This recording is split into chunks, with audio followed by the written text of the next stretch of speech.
Bismillah ar-Rahman ar-Rahim. Assalamu alaikum wa rahmatullahi wa barakatuh. Welcome back, brothers and sisters, to the After Maghrib podcast.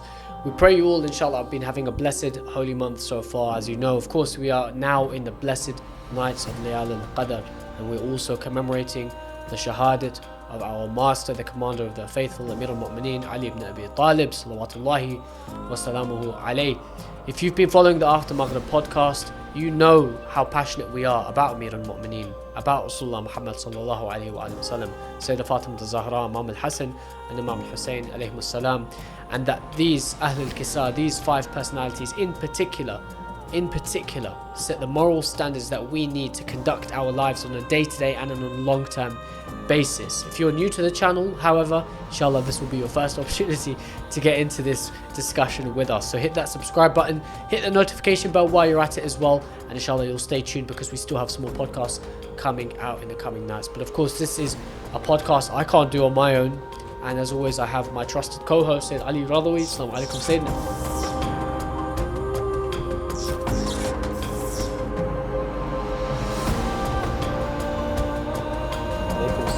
Wa rahmatullah. How you doing, bro? Alhamdulillah, better that now I'm seeing your, wilayati energy. Yes. It's reminded me that, we are literally here now, the nights of destiny, and inshallah we're mourning the martyrdom of Ali ibn Abi Talib, Amir al-Mu'mineen. And it's very nice you said Amir al-Mu'mineen earlier. The first thing that came to my head, honestly, as you were just talking now, Amir al-Mu'mineen, technically, he's the prince of all the believers. All the believers, ahsan. So if you're a mu'min, Ali is your prince, honestly. So we can all learn from him, whether you're Shi'i or not Shi'i. This is someone that we can all, inshallah, get guidance from, especially now, the nights of destiny. When you think about Sayyid, obviously we've now had nearly 3 weeks of Shahr Ramadan. Inshallah, we pray that this is not our last Ramadan, and this is not the last time we're commemorating the shahadat of Amir al-Mu'mineen, or we are respecting and taking part, participating in Laylat Al-Qadr, of course. But these nights are so critical. Laylatul Qadr khayrun min alf shahr, greater than 1,000 months. How have you been preparing for these blessed nights over the last few weeks? If you want an honest answer from me, and I'm going to be as honest as I can realistically, humanly be. Right. And I haven't been preparing much. And if I can tell you the truth, apart from doing, the wajibat, some mustahabbat, I haven't had an opportunity. But now, I haven't had an opportunity to do more, knowing I can. It's just, sometimes we'll use an excuse that, you're a father, you're working. Life gets in the way. Life can get in the way. But alhamdulillah, we've had opportunities where we can reflect on what we want to improve on. And I think that's important to me, and maybe those listening, maybe even yourself, that if you know where you're slacking, in terms of your ibadah, your connection with Allah subhanahu wa ta'ala. And I think now being Laylat Al-Qadr, it's literally at home that now is the time. It's like the high time where you can be as spiritually close to Allah subhanahu wa ta'ala as possible. What are the kind of couple of key lessons or anything that you've learned this month that you're focusing the month around, or that you are kind of guiding your ibadat on? You see what I mean? Is there anything specific that you picked up this month, either you've heard or? I'm literally speaking less than I normally do. Maybe not on the podcast. But ultimately, what I mean by that is that, speak good. There's no point to speak when you shouldn't talk. People always they have to talk in every single conversation or pass a point. And, sometimes it can end up in ghibah. Sometimes you can end up, where you are literally slandering someone unintentionally at times. Even as a joke, sometimes we can say something not knowing that we are doing something wrong using our tongues, so refraining. Technically, don't talk if you don't need to talk. And that's something I hope that I can improve on, because I don't know if people think I talk too much. No. That's, and sometimes, speaking of that, I know you've had some episodes where me and you previously, where you've asked me a question, I'm like, Ahmed, I have no idea. And that's what I've learned from this podcast, honestly, is that if I don't know what I'm saying, or if I've got no value to add in a conversation, or to, not waffle, if I want to use the right term, just don't say nothing. You know what, Said, it's not, I think it's not about waffle only, especially like you mentioned the point about ghibah, very important point. Like if there's nothing you can gain from doing an action, there's no point doing it. And that kind of it kind of hits home with something that I've learnt a lot from this month. There's been 2 or 3 points which I think for me have helped improve the month. Obviously, it's not been perfect. Inshallah, we only have 10-ish days left. However, the biggest thing for me is understanding the concept of effort. You know, I know it sounds a bit, yani, in the sense that we've heard so many times in our first podcast this month with Sayed Ali Radhawi, in our podcast with Sheikh Jafar Ladik, in our podcast with Sheikh Jawad Shamali. There's been a consistent theme amongst these 3 scholars where they've all said something along the lines of Ramadan is meant to be a challenge. Yeah. Push yourself. Don't let it just be, oh, I'm fasting in the day, and once Maghrib comes, after Maghrib, no pun intended, I'm then relaxed, and then I'm back to my normal self for 3 or 4 hours, and then I'm back to struggling after. No, yani in the daytime, you're meant to strive, and in the nighttime, you're meant to strive. Yeah. You know, for me, yani I hit my spiritual peak on a personal level in the night. That's me personally. Yes. I think it's because it's quiet. I feel alone. I feel connected. I feel like I can unwind. Yes. And I've tried to maximize that during the holy month. So I think understanding this is been important. One last sorry, go for it. So as in, there are other things that I have done which I don't normally do. Okay. So for example, where there's more dhikr, there's more tasbih. So normally, like if I'm driving or I've got nothing going on, He's holding one in his hand. there's a subha. On you. So that's like a habit that's happened Mashallah. over the last Few weeks. You know, normally we only do istighfar like once you've finished praise or something, stuff like that. But now it's become like a daily habit. Very good. Where it's continuous. And another thing is like when you're praying salah, you know, normally we pray Bismillah ar-Rahman ar-Rahim, Sami Allah liman hamida, etc., etc., etc. But now you're taking it slow, Focusing. understanding the word, you know, give it some melody, and wallah al-azim, Takes it to another it level. literally makes you understand every word you are uttering in your salah. And it's nice because whilst you're praying, you know what you're saying. And we've mentioned this so much times here on the podcast as well, that, you know, when we want to pray or when we want to recite Quran, don't, you know, talk or read like parrots. That's the term we've been using. And that's something I've implemented myself. Yeah, Thanks you're to you. right. No, subhanAllah, not at all. It's, I mean, like for me, I was thinking the same thing today. Really, honestly, I was. The same thing today. Trying to understand when you're reciting a surah in your namaz, or when you're doing your tashahhud, or whatever it might be, or any element of your salah, trying to understand what you're saying helps a lot. Even for example, small things for me. I think there's been 4 or 5 main changes in this month for me. Like you're saying, the salah has been one, the reflection's been another. Quran, I'm trying to make sure Quran is improved. On time salah. Trying to do making sure I pray my Maghrib and Isha before I eat my food. For me personally, that's helped me, or at least my Maghrib and then my Isha later in the night. That's for me helped me a lot. But ultimately, Said, when you're talking about salah, there's a time, and Quran, there's a time of the year where these 2 things intertwine. Do you see what I mean? And that is between the 19th and the 21st of Ramadan. Quran meets Salah and Salah meets Quran in one. You have Amir al-Mu'mineen who was martyred, or he was struck in Salah, in sujood. And then you of course have the Nights of Power where the Holy Quran was revealed. So in these 2 things you have Salah and Quran which meet each other. And our responsibility, in my opinion, as believers, to try and understand why Allah subhanahu wa ta'ala, in his infinite and divine wisdom, coordinated the event of the martyrdom of Amir al-Mu'mineen with the Nights of Qadr. There cannot be a coincidence that these 2 events took place at the same time. I was just gonna say, you know, I don't know God's plan. Let's be honest, we don't know God's plan. But we know, you know, whatever God plans, there's like wisdom behind it. There's hikmah. There's meaning to it, and the connection you've made them both connect to each other is like connecting the dots. It's so beautiful. And you know, you said the Quran and Salah come together. I remembered, you know, Imam Ali is referred to as Quran and Natiq. You know, so literally Quran and Salah do come together. Prayer, Quran, Ali ibn Abi Talib, the Nights of Destiny, they go hand in hand. And I was about to say something we always say in every podcast, which I'm not going to, because it's a bit repetitive. But it truly shows that Amir al-Mu'mineen cannot be separated at all. And the fact, if I can go a little into how they struck him, is that they struck him whilst in Salah in sujood, in prostration. That's an even bigger thing to factor in if you want to connect the dots with the Ali and the Quran and the prayer and the destiny nights. How they struck him, where they struck him, and when they struck him. Like these three things, if you ponder on them, it says a lot about Ali ibn Abi Talib. SubhanAllah, SubhanAllah. You know, Amir al-Mu'mineen was so many things.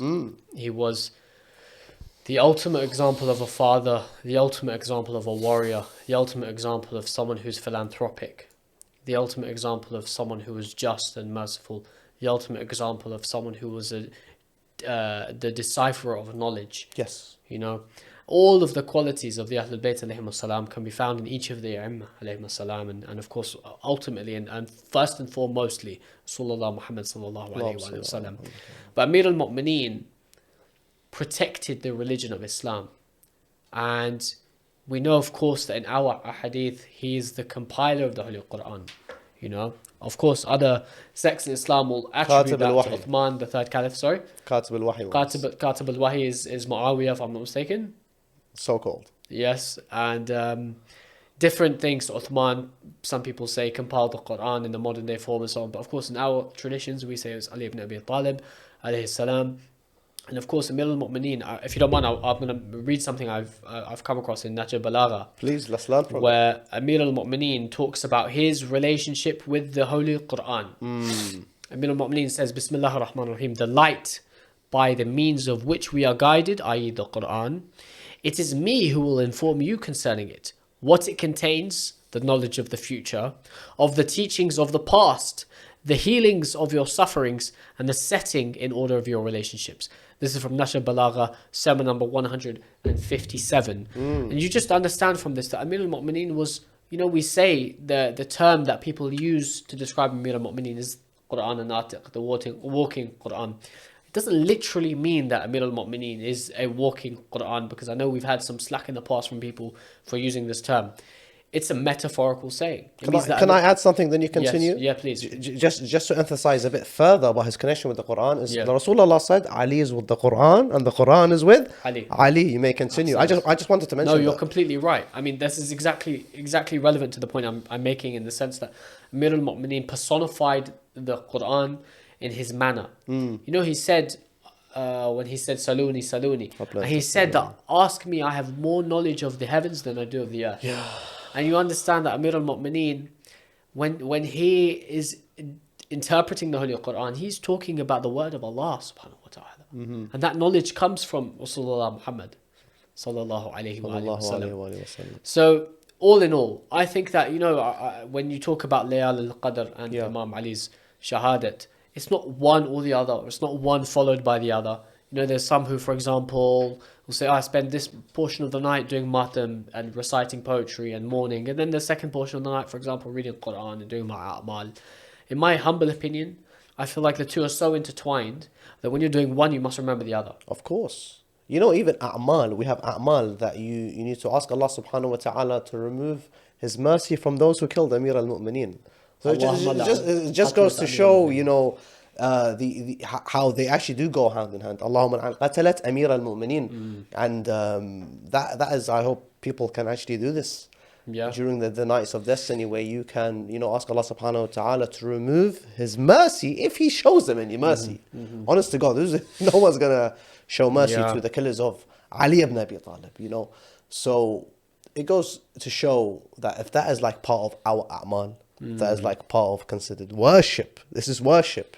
Some can laugh about this. But if it's considered worship, there is a high status for this man, and it's not any other man. It's not some random man anyone can go pick. And everyone knows Amir al-Mu'mineen these days, by the way. You know, even we have living, what do you call them? States, head of states. They now call them the Prince of Believers. It's become a laughing stock. Honestly. I mean, there's the status that Imam Ali alayhi salam has is unlike any other. Unlike any other.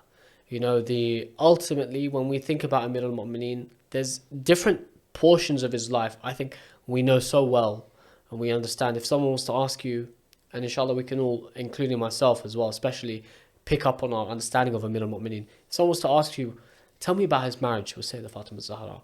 Tell me about his role as a father. Tell me about his bravery in Badr, Uhud, Hunayn, Khandaq, Nahrawan, these Jamal, all of these go on these lists, Siffin. And when we remember that Amir al-Mu'mineen was killed in this state, or he was struck in this state, there's two things that very much touch me. The first is, no one could come near Amir al-Mu'mineen. No one could come near Amir al-Mu'mineen.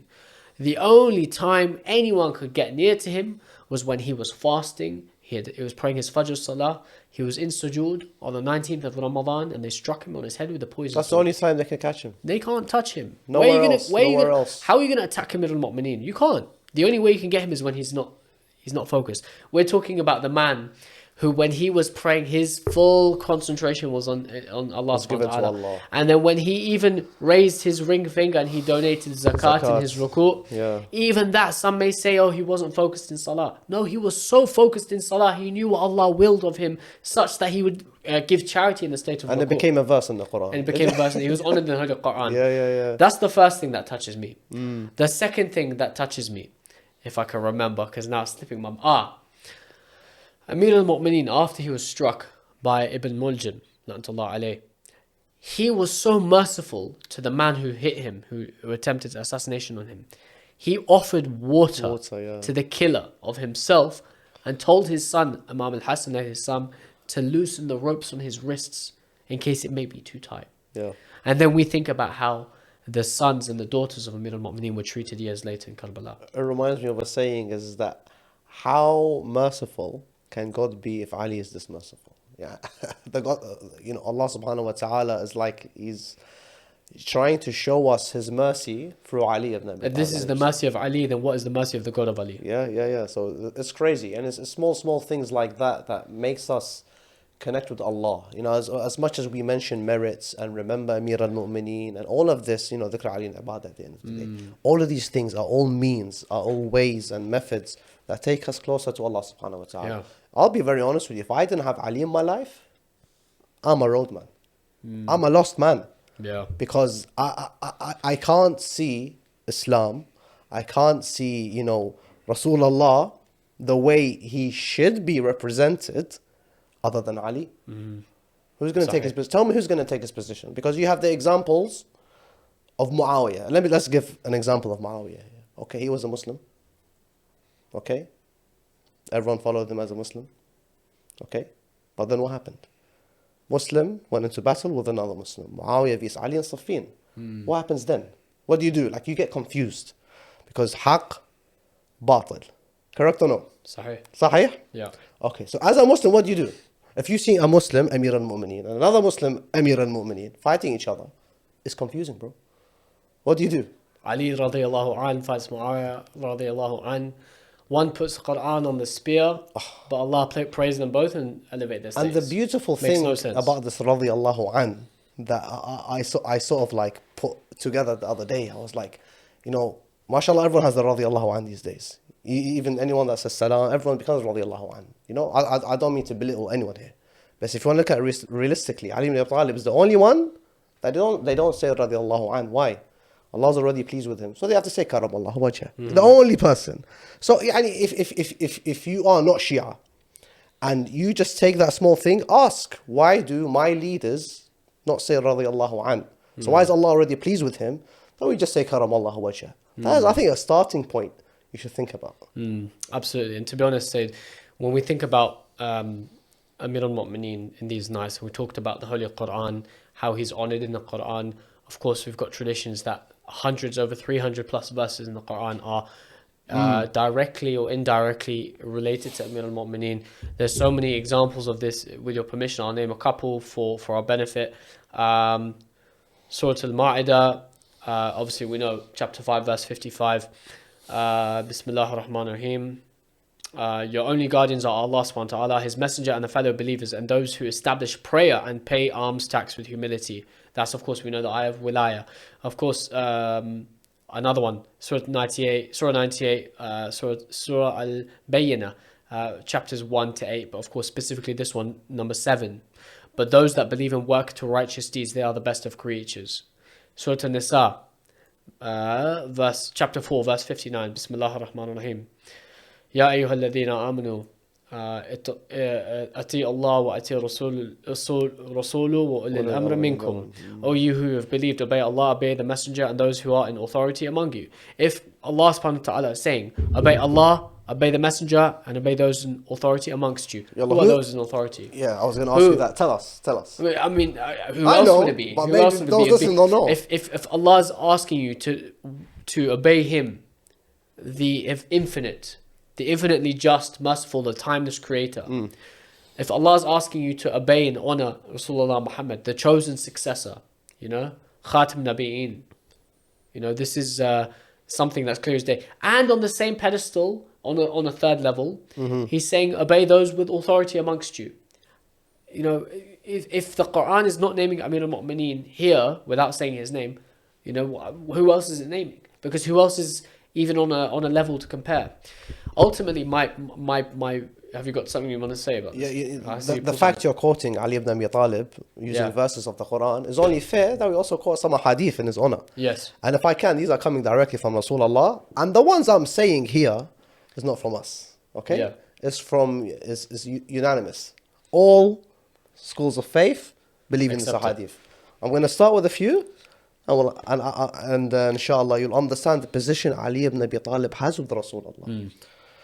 Bismillah ar-Rahman ar-Rahim. It's not a verse. Ali is my brother, my executor and my successor amongst you, and obey him. Then he took Ali's hand and he said, am I not closer to the faithful than their own souls? Yes, they said.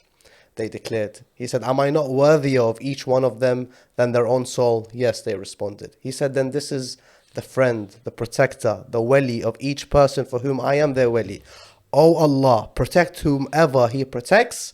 O Allah, be the enemy of whoever is the enemy to him.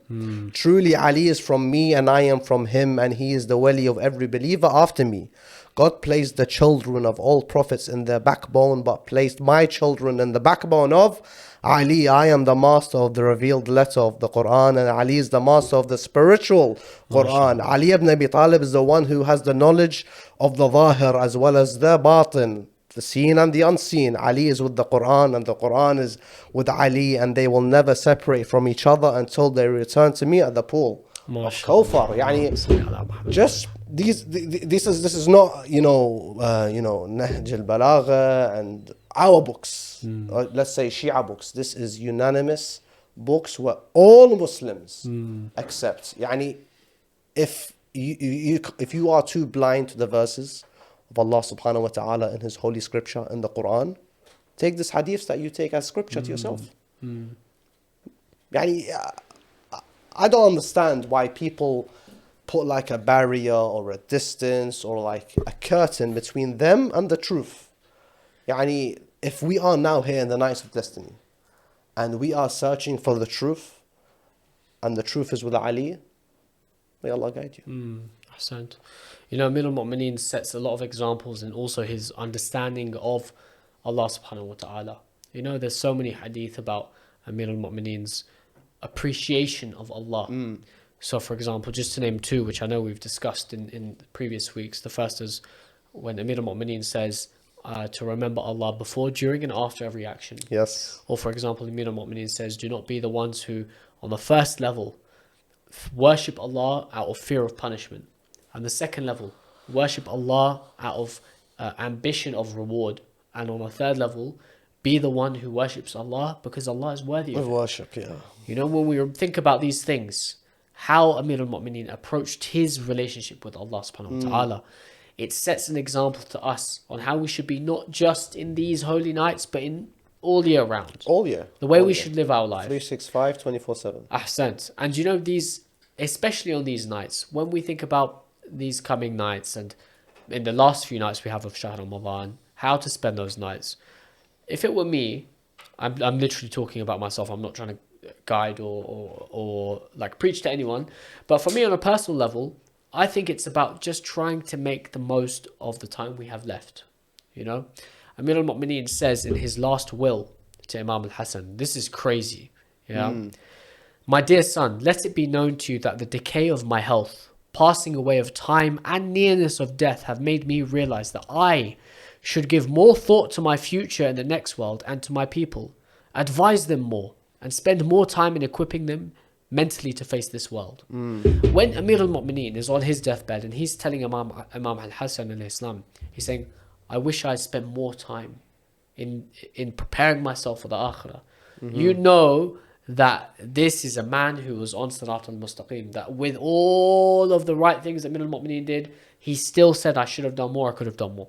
Not to say that Amir al-Mu'mineen didn't achieve perfection, because he did. He absolutely did. Undisputedly did. But Imam Ali alayhi salam approached Allah subhanahu wa ta'ala with the ultimate knowledge that his eternal abode will be amongst Allah subhanahu wa ta'ala. In the, he will be amongst the other Ahlul Bayt alayhi salam, and eternally will be in the next life. Now, in these nights, I think we should reflect more. It's all well and good attending majalis and repeating the a'mal like a parrot, like you said, but to ultimately gain a minute of pure connection with the Holy Quran, with Allah subhanahu wa ta'ala, asking forgiveness, doing istighfar like you mentioned, Sayyid, or for example, having that ambition that I will make this change in my life. That small moment of motivation can set you alight for the next coming year. There's a reason why this holy night, or these holy nights I should say, in terms of Laylat Al-Qadr, are connected to Amir al-Mu'mineen, because he's given us the recipe for success. And if we can understand how he achieved that, there's nothing really left for us to do. We just have to follow the guidance. If you're studying for an exam and I say, here's a textbook, every answer is in here. Just try and understand where the questions might come from. Your answers, you'll know them. If you read the right stuff, you've got the right guidance, you'll be fine. But we sometimes don't do the work. We don't do the research. We don't give it thought and time. We don't appreciate the gems we've been given. And then ultimately what happens is we slip.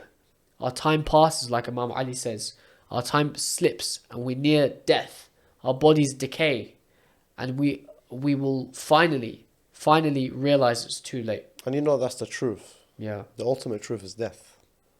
كل نفس ذائقة الموت. Every soul shall taste death. And sometimes we forget that our ultimate goal is Jannah, one. Yeah. But our ultimate goal here on this earth is to please Allah subhanahu wa ta'ala. Yes. Yeah. So it's very important to, if we are going to make a change, if we are going to better ourselves, if we are going to improve our relationship with Allah, if we are going to improve our relationship with Salah, with Quran, with the Ahlul Bayt, with Rasulullah, with increasing our knowledge, whatever it is, we have to remember the ultimate goal is Jannah. And the only way to achieve that is by not going back to the changes we've made. Realistically, it's a very nice point you've mentioned. Because there's no point, doing something, doing istighfar for going against what you try to improve, and then going back, and you're just going back and forth. It's like a non-stop battle with you, shaitan, and Allah. It's like you don't know. So, inshallah, through the blessings and the love of Amir al-Mu'mineen, being the night of destiny, and being at the same time the night where Imam Ali was struck in prostration, let's ponder on that prostration. Even when he was struck, he said, Fustu wa Rabbil Kaaba. I am victorious by the Lord of the Kaaba. And he was born in the Kaaba. Look at the beauty of that saying. To the Kaaba. And there is a reason behind, I think, every saying and every lesson that we can derive from Ali ibn Abi Talib alayhi salam. You said, just before I jumped in here on the conversation a bit earlier, is that, for example, Ali was saying, I'm still not doing enough. It's not him technically saying he's not doing enough. He's doing more than enough. Absolutely. It's a lesson for us. It's literally that we can do more. This is in his will. And this will is still with us today. It can be found online, alislam.org, and so many other places as well. Yeah, you're right. Ahmed, right. Do you have a favorite saying from Ali ibn Abi Talib? From him directly. Not about him, but something from him directly that you can apply in your life, for example. When someone asks you on the spot, it's very hard. I think if all of us were to put our minds together, we could probably, I hope, come up with like 100+ hadith of Amir al-Mu'mineen. But I'm going to need a minute, if you don't mind saying. Okay. I'm going to need a minute because I can try and find the one that clicks. I have a couple that have come into my mind, but it's hard on the spot. Because like I said, Imam Ali alayhi salam doesn't have just one character. Well, there's so much. There's so many personas that come with him. Endless multi-dimensional Imam, and because we have so much, like a wealth, it's not to say that the other Imams alayhim salam were not on a level of isma or infallibility or anything like that. No, I think it's first and foremostly, Ibn al-Mu'mineen occupied such a prominent position in the eyes of Islam at the time, the eyes of Rasulullah, and of course the eyes of Allah subhanahu wa ta'ala, metaphorically speaking. And there's such a wealth of history, abundance of history that we have about him. Very rich history that we could probably... And it's nourishing. It's absolutely... Spiritually nourishing. We could probably put a biography together of Imam Ali's life, 60 odd years on earth, month by month, from birth to death. Do you see what I mean? With the other Imams, alayhi salam, we may not have that level of wealth of knowledge or history to give us that.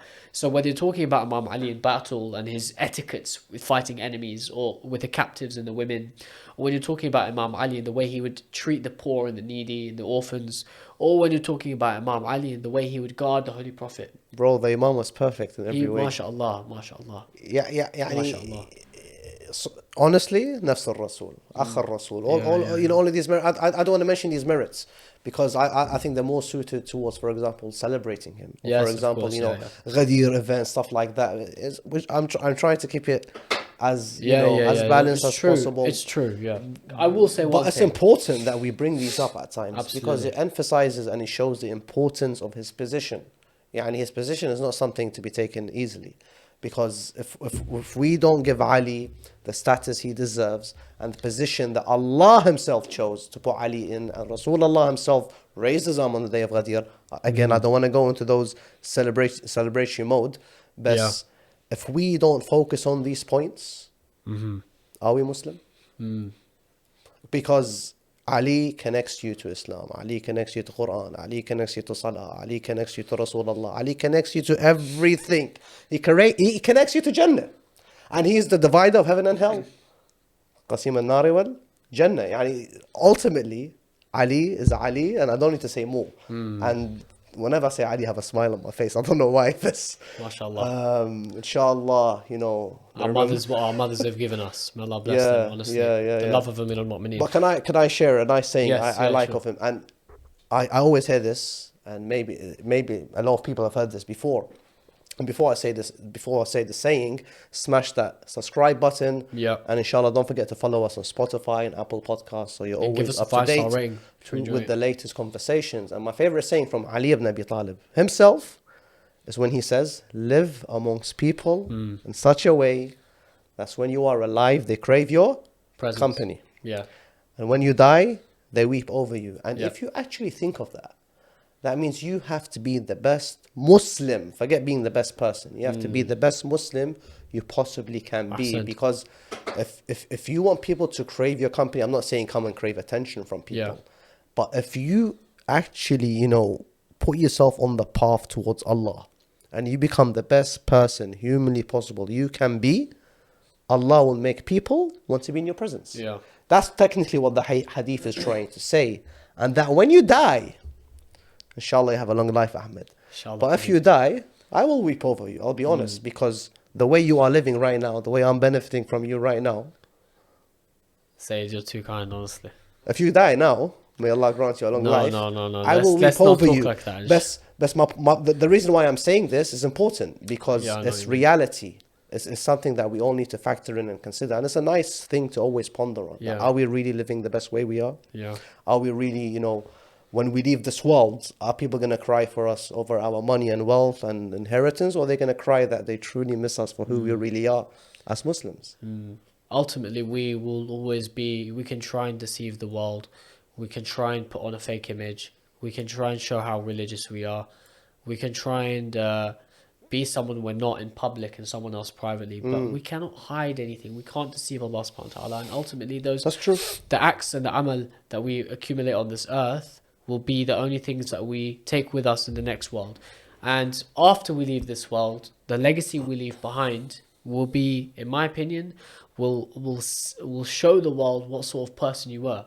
If the way people remember you, the way people speak of you, if you're given the status of being a shaheed, Allah says in the Holy Quran that you do not say they are dead because they are still alive and amongst us, in the sense that a shaheed maintains a legacy. And of course that goes into many more sustenance from Allah. Yeah. So anyway, that's a beautiful thing. I want to kind of, from my part, end on one point, and then I'll ask you something. Actually, I want to ask you something. Yeah. Can I? Go for it. before you. Go on. We take turns. Yeah. You know, there's a previous podcast where we spoke about Ali ibn Abi Talib, Amir al-Mu'mineen alayhi salam, where you referred to him, Ahmed, as the walking Quran. Yeah. For a second, I thought twice, and I was like, no, I agree with him. But I saw like comments, and Yeah, there was like some hype happening over what you mentioned, referring to Ali ibn Abi Talib as the walking Quran. Yeah. Number one, why did you say that? Yeah. Number two, do you regret saying that? I would take that to my grave. I would never, ever, ever, ever, ever disassociate from that. And for those who know me, I'm usually quite politically correct. But that's something I don't regret at all saying. Amir al-Mu'mineen, if he's not the walking Quran, what is he or who is? You know, when he is the one who assisted Rasulullah Muhammad in propagating the revelation of Allah SWT to him, when he was the backbone of Rasulullah Muhammad, when Rasulullah Muhammad said, in my absence, go to Ali. Rasulullah was the number one. And Ali was there in his absence to act as the number one. Rasulullah was not there. The walking Quran who would propagate when he was sent to Abyssinia to spread Islam, when he was sent to different parts of the Islamic Empire, who was there talking about and teaching the Quran, the verses of the Quran, the message of the Quran? Who was it? It was Ali ibn Abi Talib. And if you don't if that is someone who's walking knowledge, someone who's walking to different parts of the Ummah with the knowledge of the Quran, they are the walking Quran. And I'm not just talking about a tafsir, or whatever it is. I'm talking about genuine, perfect, God-given understanding of what the words of the Holy Quran are and what they mean. As I mentioned earlier in the Hadith Nahj Balagha, where he talks about the dissemination of knowledge of history and past events, the knowledge of the future and the present, how the Quran can aid your suffering and give you a reward. That's if I'm paraphrasing. It was like the hadith I mentioned where Rasulullah said Ali basically knows the seen and the unseen. Yes, exactly. Ali is with the Quran and the Quran is with Ali, and they will never separate until the pool of Kawthar. Yes. Subhanallah. So that's my opinion there. I don't regret that at all. And I don't think, I don't know if it's something all Muslims will agree with, but I think it's something that we can't deny, in my opinion. From my part, the last thing I'll say is there's a short thing in Urdu, and it's recited. I don't know who the sha'ir is, but in recitation, it's recited by our dear and respected reciter Mir Hasamir, where he says, "Do bar namaz shaheed hui, ek masjid mein, ek maktal mein." And basically, in translation, that means 2 times were they made shaheed in salah. The first was in the masjid, the second was in the maqtal. And it connects the story of Amir al-Mu'mineen with the story of Abu Abdullah al-Hussein. And Imam Ali alayhi salam, in this last will of his, in these nights, he says to Imam Hassan, and paraphrasing, also talking to Imam Hussein, "My dear son, you are a part of my body and soul. Whenever I look at you, it's as if I feel I'm looking at myself. If any calamities befall you, I feel as if it's befallen me. Your death will make me feel as if it was my own death, and your affairs are to me like my own affairs."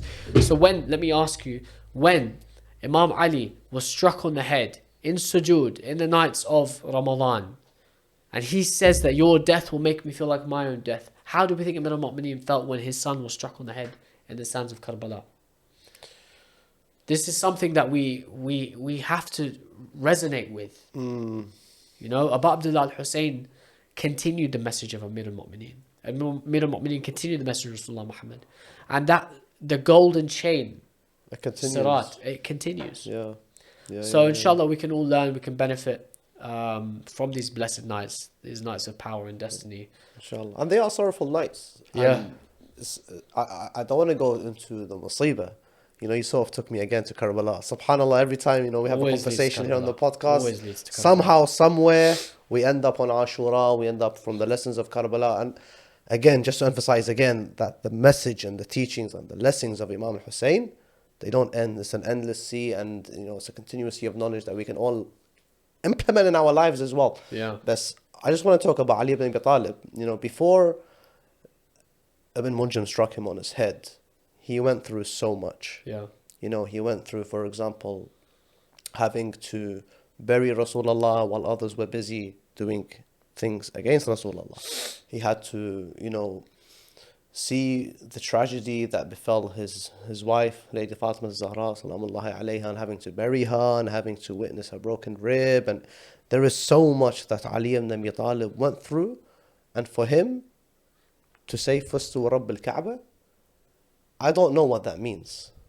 I now, like if I think of it, I really don't know what that means. And you've been through so much. They stole your caliphate. Like it's endless. It's endless. Yeah. Yani, I don't think he had a moment of peace.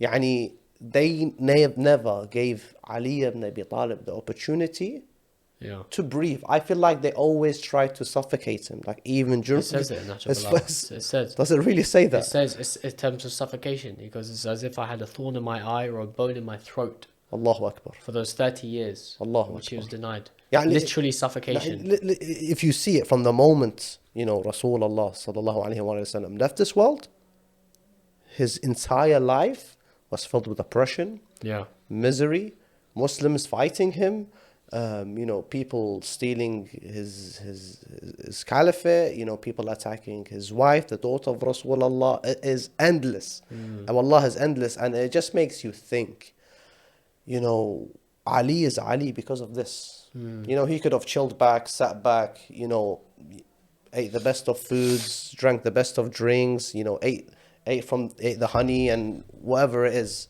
and lived a normal life. But he chose not to, because he strived in the way of Allah until his very final moment, where he said, Fustu wa Rabbil Kaaba. And that's something not easy to say. And that's why I say it's confusing, because how can you literally, if you want to think of it, you have to be on another level. You cannot be a normal Tom, Dick and Harry to say those lines. It's a line no one else has said, similar to Saluni qabla an tafquduni. No one else has said it in Islamic history. No one. And the funny thing is here, when he said that, there is a story where someone actually went to ask him a question, and he asked him the most stupidest question possible. He said, how much hairs are there on my head? Not knowing what Ali ibn Abi Talib truly means when he says Saluni qabla an tafquduni. I don't know if you have any final remarks before we end the conversation. No, not really, sir. I think everything you said is, inshallah, a beacon of knowledge for us all, and inshallah we can continue our journey on understanding our blessed Imam alayhi salam, and trying to be truthful in our proclamation of wilaya. Alhamdulillah alladhi ja'alana min al-mutamassakina bi wilaya Amir al-Mu'mineen Ali ibn Abi Talib salawatullahi wassalamu alayhi. We've been blessed with the wilaya of Amir al-Mu'mineen. We have. Inshallah we can, with that love in our veins that we carry, the blood pumping through our heart with the love of Amir al-Mu'mineen, let us continue to give justice to that proclamation. Inshallah. It's all well and good saying Ashhadu anna Ali waliyullah in your adhan, for example, and they're not living that in day-to-day practice. So inshallah we ask Allah subhanahu wa ta'ala on these blessed nights to give us the ma'rifah and the understanding of what these nights should mean, and how it relates to Imam Ali alayhi salam, and how our knowledge of the Holy Quran, our opportunity for redemption and forgiveness is there. And hopefully we can use this opportunity in the last few days of Shahr Ramadan to make it such a blessed opportunity that Allah wants to grant us more years to come. Inshallah. That's from me. If there's anything you want to finish off with. You mentioned Adhan, and I'll end on this point where, whoever's listening to this podcast is technically airing on the night of Qadr. Yeah. So if you're hearing this as it releases here in the UK, which is around 7 p.m. UK time, just after the podcast, it's going to be Maghrib. Yep. And it's going to be, the Adhan time, where many around the world, especially those in Najaf, when, they are waiting for that Fajr Adhan. Yes. Between Maghrib and Fajr, where they know their Mawla is now hurt. If Mawla's hurt, everyone's hurt. But the most important thing is that when you remember Ali ibn Abi Talib, is to ask Allah subhanahu wa ta'ala to make you have this love continue. Because without the love of Ali, we're nothing. Honestly, we're nothing. And please remember myself, say, Ahmed, the team at After Maghrib, the channel, Ahl Bayt TV, everyone in your du'as during the nights of destiny. And inshallah, we pray for all of you at home, wherever you're watching and listening to the After Maghrib podcast. Don't forget to subscribe to the podcast. And inshallah, we look forward to giving you more beneficial conversations over the next few days during the holy month. Wassalamu alaikum wa rahmatullahi wa barakatuh.